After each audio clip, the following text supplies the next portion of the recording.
नमस्कार प्रिय दर्शकों, हाजिर हूँ कुल देवी देवता। इनका नाम आपने बहुत सुना होगा, ब्राह्मण के मुख से, अपने किसी रिश्तेदार के मुख से, इष्ट मित्र, आपके जो मित्र होंगे, जो दोस्त यार होंगे, उनके मुख से।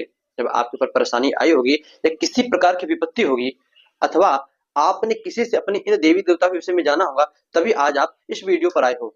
दर्शकों, आपको बतला दें कि कुल देवी देवता हमारे पूर्वजों के, जैसे भाई इष्ट देवी देवता, इष्ट यानी जिसे हम अधिक मानते हैं, जिसे जिस देवी देवता की अधिक पूजा करते हैं, जिसमें हमारी श्रद्धा बहुत जगी होती है। कोई लोग भोले शंकर को मानते हैं, कि कोई लोग माता जी की पूजा करते हैं, दुर्गा जी की, वैष्णो जी की, काली जी की, तो कोई लोग हनुमान जी की पूजा करते हैं। किसी की आस्था राम में है, तो किसी की बाल मुकुंद श्री कृष्ण में है, किसी की राधा रानी में है। तो ये हो गए हमारे इष्ट देवता। ये तो हमें पता है, हम जिसे अधिक मानते हैं वो हमारे इष्ट देवता है। कुल देवी देवता, बहुत सारे लोगों को पता भी होता है कौन होते हैं हमारे कुल देवी देवता, और बहुत सारे लोगों को यह भी नहीं पता होता कि हमारे कुल देवी देवता कौन होते हैं। तो ऐसे अवस्था में क्या करें, इनकी पूजा कैसे करें? मुझे पता है तो ठीक है, उनके नाम से पूजा पाठ कर दे रहे हैं, और जब पता ही नहीं है तो किसके नाम से हम पूजा दें, उनकी पूजा कैसे करनी चाहिए, आज बात करेंगे इन सभी विषयों पर। आइए प्रारंभ करें। दर्शकों, सबसे पहले हम यह जान ले कि कुल देवी देवता के विषय में हम पता कैसे लगा सकते हैं। क्या ज्योतिष से, कुंडली से हमारी कोई हेल्प हो सकती है? तो इसके लिए बिल्कुल ना। देखिए, मैं खुद एक ज्योतिष का छात्र हूँ, अभी भी मैं ज्योतिष को पढ़ रहा हूँ, और अब तक मैंने जहां तक पढ़ा, मैंने जिन गुरुओं का साथ किया, जिस गुरु जिन लोगों ने मेरे को ज्ञान दिया, उन लोगों से मैं एक ही बात जाना कि आपके जो है, आप ये कह सकते हो कि आपके देवता कौन हो सकते हैं, आपकी कुंडली के अनुसार सबसे अच्छा देवता आपका कौन मदद कर सकता है, आपके ऊपर किसकी विशेष कृपा होती है, ये सब पता लगाया जा सकता है। किंतु आपकी कुल देवता कौन है, आपकी कुल देवी कौन है, यह कुंडली के द्वारा पता नहीं लगा जा सकता। तब क्या तंत्र विद्या से? तो जी बिल्कुल नहीं, तंत्र विद्या से भी नहीं पता लगाया जा सकता। तो पता कैसे लगाया जा सकता है? जहां तक हमको समझ में आता है कि इसके लिए सिर्फ दो ही विकल्प हैं। पहला यह विकल्प है कि आपके घर में जो कोई बूढ़ा बुजुर्ग हो, सबसे वृद्ध व्यक्ति हो, उससे आप पूछिए, या जिसे पता हो अपने घर में आप एक बार इसकी चर्चा कीजिए। जिसे पता होगा कि आपकी कुल देवी देवता कौन है, वह अवश्य बतलाएगा। अब देखिए, परिवार पहले बहुत बड़ा होता था, तो लोग कभी कभार गाहे बगाहे बातचीत में कभी कभार देवी देवता का नाम ले लिया करते थे कि ये हमारे कुल देवता है, ये हमारे वो है, ये हैं। किंतु आजकल परिवार बहुत छोटा है, हम दो हमारे दो, अब तो हम दो हमारे एक हो गया है। तो इसमें परिवार का नाम ही नहीं आता। माता पिता हैं, सुबह शाम नौकरी पर चले जा रहे हैं, बच्चे अकेले घर में पड़े हैं, तो कैसे पता चलेगा हमारे ये देवता कौन है? तो पहला विकल्प, यदि आपका परिवार बड़ा है तो इस उपाय को अपनाइए। दूसरा विकल्प यह है कि मान लीजिए आप उनकी पूजा करते हो, आपको पता नहीं कौन है, किंतु फिर भी आप यह बोलकर कि जो भी हमारे देवता हो, जो भी हमारी कुल देवी हो, मैं उनका पूजन कर रहा हूँ। जब इस प्रकार आप बोलकर करोगे, तो सिर्फ वह पूजा, आपकी वह देवी ही, आपकी वह देवता ही ग्रहण करेंगे। तो शायद उनकी कृपा बने, तो स्वप्न के माध्यम से आपको दर्शन दे, आपसे बतावें, अथवा आपसे साक्षात आपको आपको स्वप्न की जगह आप पूजा कर रहे हो उसी समय आपको दर्शन दे दे, आपको उनका नाम पता चल जाए, आपको बता दे। तो सिर्फ यही दो विकल्प हैं, और बाकी कोई तीसरा विकल्प कुल देवी देवता के विषय में पता करने के लिए नहीं है। तो इनकी पूजा कैसे करें, इनको प्रसन्न कैसे करें? तो कुछ छोटे छोटे उपाय हैं, कुछ छोटी छोटी टिप्स हैं जो कि इनकी पूजा में प्रयोग करना चाहिए। कौन से टिप्स है, कौन से उपाय हैं, आइए इन उपायों पर बात किया जाए।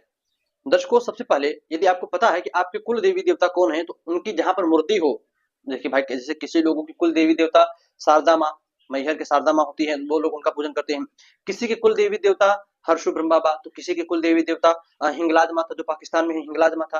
किसी के कुल देवी देवता वैष्णो जी, अन्यत्र होते हैं। तो जो आपकी हो और आपको पता है कि यही है, उनका कहीं पर स्थान बना हो, तो उस स्थान पर जाकर उस मूर्ति की अथवा उस पिंडी की आप पूजा कीजिए, उनसे खूब प्रार्थना कीजिए, क्षमा याचना कीजिए। वो प्रसन्न होंगे और आपके परिवार पर कृपा दृष्टि अवश्य बनाएंगे। पहली बात रही। दूसरी बात यह है कि उनकी पूजा कैसे करें। आपको मान लीजिए पता नहीं है, तो आप कहीं पर भी, आप अपने घर में भी शुद्ध देसी गाय के घी का दीपक बनाइए। प्रतिदिन 5 दीपक, गोल वाली रुई की बातें बनाइए, दीपक बनाइए, मिट्टी का दिया हो, उसी में गाय के घी से दिया बनाकर, 5 दिया बनाकर अपने कुल देवी के नाम से जलाइए, कि जो भी मेरी कुल देवी हो, उनकी प्रसन्नता के लिए मैं यह दीपक जो है जला रही हूँ, इस दीप का दान कर रही हूँ। इस प्रकार बोलकर आप दीपक जलाइए। इसके बाद धूप बत्ती मिल जाए आपको, अगर बना पाते हो आप तो बना लीजिए, नहीं बना पाते हो तो कोई बात नहीं, मार्केट से ही लेकर आप धूप जलाइए उनके नाम से। और पीले लड्डुओं का भोग लगाइए, पीले फूल चढ़ाइए।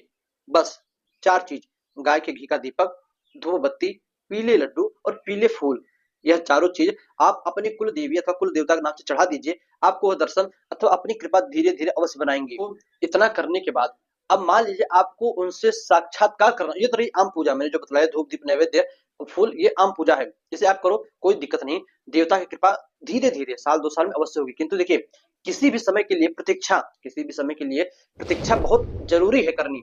नहीं तो वह रिजल्ट अपना से भाई, जब व्यक्ति साल भर पढ़ाई करता है, स्टूडेंट साल भर पढ़ाई करता है, मेहनत करता है, तब एक साल बाद जब रिजल्ट आता है तो उसी से पता चलता है कि उसने साल भर में कितनी मेहनत की है।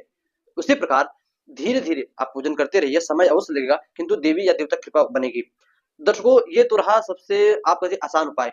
एक उपाय जो मैं और बतलाने वाला हूँ थोड़ा खतरनाक है, किंतु आप करो तो जी हाँ, ये कह सकता हूँ कि महीने से 2 महीने के भीतर में आपको आपके कुल देवी अथवा देवता का साक्षात्कार अवश्य होगा। क्या करना है? जब कभी भी आप देखिए, इसके लिए मुहूर्त देखना पड़ेगा। जब कभी भी अमावस्या के दिन सोमवार पड़े, सोमवार अमावस्या के दिन पड़े, उसी दिन से आपको यह क्रिया चालू करनी है। आपको अपने घर में एक कुल देवी देवता का यंत्र अथवा एक कुल देवी भेषज करके आता है, एक यंत्र ही होता है कुल देवी भेषज करके। उस यंत्र, चाहे कुल देवी देवता का यंत्र चाहे कुल देवी भेषज यंत्र लोकर, दोनों में से कोई एक यंत्र आपको जो मिले उसको लेकर आइए घर में। शुद्ध दूध से, गाय के दूध से स्नान कराकर, धुलकर, गंगा जल से धुलकर, साफ पानी से धुलकर, उसे चंदन टीका लगाकर, रक्षा चढ़ाकर, सूती रक्षा चढ़ाकर उस यंत्र को अपने पूजा के स्थान पर रख दीजिए। तथा एक हल्दी की माला मिल जाए तो सबसे अच्छा, न हल्दी की माला हो तो कोई भी एक शुद्ध माला ले लीजिए। उस माले पर प्रतिदिन कम से कम 2 माला ओम कुलदेव्यै नमः, ओम कुलदेव्यै नमः, ओम कुलदेव्यै नमः, इसको बोलते हुए प्रतिदिन आप अपने कुल देवी के नाम से आराधना करो, पूजन करो, जप करो। अवश्य ही वह आपको, मान कर चलिए आप कि महीने से 2 महीने, 2 महीने तो बहुत ज्यादा होता है, महीने के अंदर ही कई कई लोगों को ये देखिए, ये सिद्ध आजमाया हुआ उपाय है। कई कई लोगों को 15 दिन के भीतर ही रिजल्ट मिला है।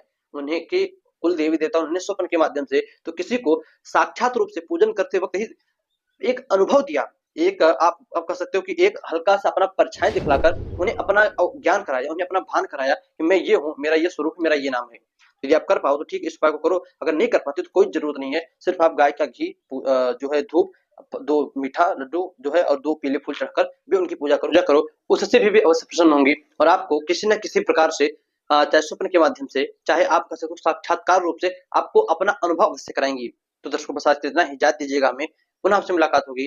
किंतु यदि आप इन उपायों को करते हो, उम्मीद करता हूँ कि आप करोगे भी, आपको अपने कुल देवी देवता के विषय में जानना होगा, तो आप इन उपायों को करोगे भी, और करने के बाद आपको कैसा रिजल्ट मिला। देखिए, मैं बार बार कह रहा हूँ, यह सिद्ध उपाय है, आजमाए हुए हैं।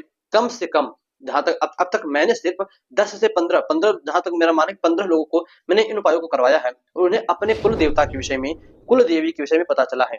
दर्शकों, यदि आप करते हो तो आपका अनुभव कैसा रहा जब आप इस क्रिया को कर रहे थे, इस साधना को कर रहे थे। उस साधना के समय देखिए, जो मैंने आखिरी वाला साधना बताया, यंत्र वाला, जप वाला, अमावस्या से प्रारंभ करने वाला, उस साधना में आपको पवित्रता का बड़ा ही ध्यान रखना पड़ेगा, पवित्रता का बड़ा ही ध्यान रखना पड़ेगा। यदि आप करते हो तो आप कमेंट करिएगा, मैं इस पर एक फुल वीडियो लाऊंगा कि किन किन चीजों से कैसे पूजा करनी चाहिए, क्या करना चाहिए, तो उस पर हम बात करेंगे। किंतु अभी आप जो आसान उपाय मैंने शुरू में बताया था उसे कर लीजिए, वही बहुत है। तो दर्शकों, बस आज इतना इतना ही। अनुभव अपना अवश्य बताइएगा कि आपको अनुभव कैसा मिला। चलिए जा दीजिए, पुनः से मुलाकात होगी कल किसी नई वीडियो में, नए टॉपिक के साथ। तब तक के लिए नमस्कार।